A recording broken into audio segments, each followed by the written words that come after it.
Hello students, আমি Nitish sir জ্ঞানজ্যোতি coaching সেন্টারের পক্ষ থেকে তোমাদের প্রত্যেককে জানাই আরো একবার স্বাগত। তো স্টুডেন্টস, আজকে আমি তোমাদের সঙ্গে আলোচনা করব এনইপি 4 ইয়ার আন্ডার গ্র্যাজুয়েট প্রোগ্রামের অধীনস্থ যে সমস্ত ছাত্রছাত্রীরা যারা উত্তরবঙ্গ বিশ্ববিদ্যালয়ের অধীনস্থ বিভিন্ন কলেজগুলোতে ফোর্থ সেমিস্টারে পড়াশোনা করছো আইডিসি ইন্টারন্যাশনাল রিলেশনস নিয়ে, তাদের জন্য আজকে বলতে পারো মডেল একটা কোশ্চেন পেপার সেট নিয়ে সাজেশনস নিয়ে আজকে আলোচনা হবে। তোমাদের সাজেশন ও মডেলস এর 2026 এর জন্য ভীষণ গুরুত্বপূর্ণ আজকের এই ক্লাসটি। যারা ফার্স্ট টাইম আমাদের ইউটিউব চ্যানেলে ভিডিওটি দেখছো তারা অবশ্যই চ্যানেলটিকে সাবস্ক্রাইব করে পাশে থাকা বেল আইকন অল প্রেস করে দাও, যাতে নেক্সট টাইম থেকে কোনো ভিডিও আপলোড করলে তার নোটিফিকেশন তুমি সবার আগে পেতে পারো। এছাড়া যারা ভাবছো যে অনলাইনে আমাদের ক্লাস জয়েন করবে, নোটস নেবে, তারা অবশ্যই যোগাযোগ করো আমাদের অফিসিয়াল নাম্বার 7076398606 নাম্বার অথবা 6295916282 নাম্বারে। তোমাদের টোটাল কোর্স ফি রয়েছে তোমাদের এই সাধ্যের মধ্যে জাস্ট 1199 রুপিস রয়েছে পুরো semester all subject course fee major কোর্সের স্টুডেন্টরা, এবং যারা মাল্টিডিসিপ্লিনারি কোর্সের স্টুডেন্ট রয়েছে তাদের জন্য 699 রুপিস রয়েছে পুরো সেমিস্টার অল সাবজেক্টের কোর্স ফি। তো প্রথম কথা বলি, তোমরা বেশি থেকে বেশি স্টুডেন্ট যুক্ত হও আমাদের সঙ্গে, যেন তোমরা যদি আমাদের কাছে মানে প্রত্যেকে যদি যুক্ত হও বা জয়েন করো, তাহলে কিন্তু তোমাদের জন্য আমরা আরো বেশি পরিমাণে টিচার রাখতে পারবো, সাহায্যের হাত বাড়িয়ে দিতে পারবো। চলো শুরু করছি আজকের ক্লাসটা। প্রথম প্রশ্ন, আন্তর্জাতিক সম্পর্কের ক্ষমতার লড়াই বা স্ট্রাগল অফ ফর পাওয়ার হিসাবে কে অভিহিত করেছেন? এটা হবে হ্যান্স জে মার্গেনথাউ। নেক্সট, আন্তর্জাতিক সম্পর্কের আলোচনার প্রধান কেন্দ্রবিন্দু বা মুখ্য অভিনেতা কোনটি? এটা হবে সার্বভৌম রাষ্ট্র বা সভরিয়েন স্টেট। নেক্সট রয়েছে আধুনিক আন্তর্জাতিক সম্পর্কের পরিধি বর্তমানে কোন গুরুত্বপূর্ণ বিষয়টি অন্তর্ভুক্ত হয়েছে? বিশ্বায়ন, পরিবেশ সমস্যা ও আন্তর্জাতিক সন্ত্রাসবাদ। নেক্সট রয়েছে আন্তর্জাতিক সম্পর্ক, ঠিক আছে, শব্দবন্ধটি প্রথম কে ব্যবহার করেছিল? এটা জেরেমি বেনথাম। নেক্সট, আন্তর্জাতিক সম্পর্কের মূল প্রকৃতি কি রয়েছে? এটা হচ্ছে গতিশীল এবং অন্তঃশাস্ত্রীয় রয়েছে, ঠিক আছে। নেক্সট রয়েছে জাতীয় শক্তির একটি স্থায়ী বা প্রাকৃতিক উপাদান কোনটি রয়েছে? এটা হবে ভৌগোলিক অবস্থান, ঠিক আছে। নেক্সট কোশ্চেন যেটা আমি আলোচনা করব, সেখানে কিন্তু পরবর্তী প্রশ্ন রয়েছে ন্যাশনাল ইন্টারেস্ট বা জাতীয় স্বার্থ ধারণাকে আন্তর্জাতিক রাজনীতির মূল চালিকা শক্তি কে বলেছেন? এটা হবে Hans J Morgenthau. Next, balance of power বা ক্ষমতার ভারসাম্যের মূল লক্ষ্য কি রয়েছে? বলছে কোনো একটি একক রাষ্ট্রকে অতি শক্তিশালী বা আধিপত্যকামী হতে দেওয়া। নেক্সট রয়েছে কূটনীতি বা ডিপ্লোমেসি শব্দটির উৎপত্তি কোন মূল শব্দ থেকে হয়েছে? ডিপ্লোমা থেকে হয়েছে। নেক্সট রয়েছে জাতীয় স্বার্থের জন্য ক্ষমতা অর্জন বৃদ্ধি করা, এটি কোন তত্ত্বের মূল প্রতিপাদ্য বিষয়? সঠিক উত্তর হবে বাস্তববাদের মূল প্রতিপাদ্য বিষয়। নেক্সট, কূটনীতির প্রধান সবচেয়ে বড় গ্রহণযোগ্য কাজ কোনটি? সঠিক উত্তর হবে শান্তিপূর্ণ উপায়ে আপোষ মীমাংসা ও আলোচনা করা। নেক্সট রয়েছে ক্ষমতার ভারসাম্য বজায় রাখার একটি অন্যতম প্রধান প্রাচীন পদ্ধতি কোনটি? উত্তরে মিত্র জোট গঠন করা। নেক্সট রয়েছে জাতীয় শক্তির একটি অত্যন্ত গুরুত্বপূর্ণ অস্পৃশ্য বা মানবিক উপাদান কি? এটা হবে জাতীয় মনোবল এবং চরিত্র। নেক্সট প্রশ্ন, প্রাচীন কূটনীতির প্রধান চারিত্রিক বৈশিষ্ট্য কেমন ছিল? অত্যন্ত গোপন, পেশাদার এবং রাজকীয়।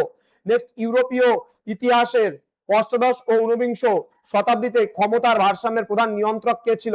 সঠিক উত্তর হবে গ্রেট ব্রিটেন। পরবর্তী প্রশ্নে আমরা চলে আসবো, ঠান্ডা লড়াইয়ের শব্দবন্ধটি প্রথম কে একটি রাজনৈতিক বক্তৃতায় ব্যবহার বা জনপ্রিয় করেছিল? বার্নার্ড বারুচ ও ওয়াল্টার লিপম্যান। নেক্সট রয়েছে ঠান্ডা লড়াইয়ের সূচনা লগ্নে বিখ্যাত ফুলটন বক্তৃতা কে দিয়েছিল? ব্রিটিশ প্রধানমন্ত্রী উইনস্টন চার্চিল। নেক্সট রয়েছে সম্মিলিত জাতিপুঞ্জ বা রাষ্ট্রসংঘ আনুষ্ঠানিকভাবে কবে প্রতিষ্ঠিত হয়েছিল?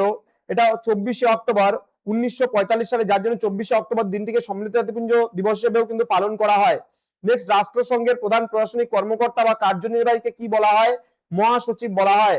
নেক্সট, রাষ্ট্রসংঘের নিরাপত্তা পরিষদের স্থায়ী সদস্য দেশ সংখ্যা কত রয়েছে? এটা হবে 5টি। পরবর্তী প্রশ্ন রয়েছে রাষ্ট্রসংঘের প্রধান বিচার বিভাগীয় অঙ্গ আন্তর্জাতিক বিচারালয় বা আইসিজে কোথায় অবস্থিত? নেদারল্যান্ডের হেগ শহরে অবস্থিত। নেক্সট রয়েছে সাম্যবাদ বা কমিউনিজমকে প্রতিহত করার লক্ষ্য নিয়ে ট্রুম্যান নীতি কত সালে ঘোষিত হয়েছিল? 1947 সালে। রাষ্ট্রসংঘের সাধারণ সভাকে বিশ্ব নাগরিক সভা কে বলেছেন? এটা অধ্যাপক কিন্তু সুম্যান বলেছেন, ঠিক আছে। নেক্সট রয়েছে নিরাপত্তা পরিষদের অস্থায়ী সদস্যরা কত বছরের মেয়াদে নির্বাচিত হন? 2 বছর। নেক্সট, অর্থনৈতিক ও সামাজিক পরিষদের বর্তমান মোট সদস্য সংখ্যা কত? 54 জন সদস্য রাষ্ট্র। নেক্সট, সোভিয়েত ইউনিয়নের পতন এবং ঠান্ডা লড়াইয়ের অবসান কোন নেতার সংস্কারপন্থী নীতি মুখ্য ভূমিকা নিয়েছিল এক্ষেত্রে? Mikhail Gorbachev. নেক্সট, বর্তমানে রাষ্ট্রসংঘের ওছি পরিষদ, এটা হবে অ6 ওছি পরিষদ কোন কেন প্রায় নিষ্ক্রিয় বা স্থগিত রয়েছে? বিশ্বের সমস্ত ওছিভুক্ত এলাকা বা পরাধীন দেশ কিন্তু স্বাধীনতা পেয়ে গেছে। নেক্সট, নিরাপত্তা পরিষদের স্থায়ী সদস্যদের ভেটো ক্ষমতার প্রকৃত অর্থ কি? কোনো গুরুত্বপূর্ণ সিদ্ধান্তে বাধা দেওয়া বা একতরফাভাবে বাতিল করার ক্ষমতাকে ভেটো ক্ষমতা বলা হয়। আন্তর্জাতিক বিচারালয়ে মোট বিচারপতি কতজন থাকেন এবং তাদের কার্যকালের মেয়াদ কত? 15 জন বিচারপতি থাকে, 9 বছর কার্যকালের তাদের মেয়াদ। নেক্সট হচ্ছে রাষ্ট্রসংঘের প্রধান কেন্দ্র এবং অর্থাৎ সচিবালয় এর মূল সদর দপ্তর কোথায় অবস্থিত? এটা হবে নিউ ইয়র্ক এবং মার্কিন যুক্তরাষ্ট্রে। নেক্সট হচ্ছে দ্বিতীয় বিশ্বযুদ্ধে বিধ্বস্ত ইউরোপীয় দেশগুলির অর্থনৈতিক পুনরুজ্জীবনের জন্য আমেরিকা কোন পরিকল্পনা গ্রহণ করেছিল? উত্তরে মার্শাল পরিকল্পনা। নেক্সট রাষ্ট্রসংঘের মূল ভিত্তি এবং অর্থাৎ জাতিপুঞ্জের সনদ কোন ঐতিহাসিক সম্মেলনে প্রথম স্বাক্ষরিত হয়েছিল? তাহলে উত্তর হবে সান ফ্রান্সিসকো সম্মেলনে। নেক্সট আধুনিক যুগে বিশ্বায়ন বলতে মূলত কোন প্রক্রিয়াকে বোঝানো হয়? সমগ্র বিশ্বের অর্থনীতি এবং তথ্য ও সংস্কৃতির অবাধ সংহতি এবং সংযোগ। নেক্সট আন্তর্জাতিক সন্ত্রাসবাদের প্রধানতম কৌশল বা বৈশিষ্ট্য কি হবে? চরম ভয়, হিংসা এবং নাশকতার মাধ্যমে রাজনৈতিক বা ধর্মীয় লক্ষ্য অর্জন করা।